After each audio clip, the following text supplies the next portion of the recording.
Happy anniversary. Happy anniversary কেকটা ভালো লাগছে তাই না? কেকটা ইতিকার বানানো। দাঁড়াও তোমরা এবার ভেবো না এটা আমাদের অ্যানিভার্সারি কেক। এটা আসলে আমার ছোটো মাসি আর ছোটো মেসোর অ্যানিভার্সারি কেক। তো ছোটো মাসি আর মেসোর অ্যানিভার্সারি আমাদের একটু ঘরোয়াভাবে খাওয়া দাওয়া, দুই মাসির ফ্যামিলি, আমাদের ফ্যামিলি, দাদু দিদাকে নিয়ে। এবার দাদু আসেনি, দাদু মানে এই ধরনের অনুষ্ঠানে আসে না, মানে দাদু এসব রিচ খাওয়া দাওয়া করে না এক কথায়। তো এই যে আমার ছোটো বড় মাসির হাতে স্পেশাল চিলি চিকেন, আর এই মেনুটা পছন্দ করেছিলাম আমি, কারণ এটা আমার ফেভারিট খাবার। তো বড় মাসি রান্না করতে লেগে গিয়েছে চিলি চিকেন, আর ছোটো মাসি করেছিল ফ্রাইড রাইস।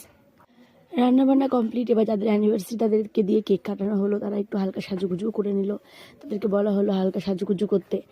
তো এই যে মাসি আর মেশো, এটা আমার ছোটো মাসি, এটা আমার ছোটো মেশো।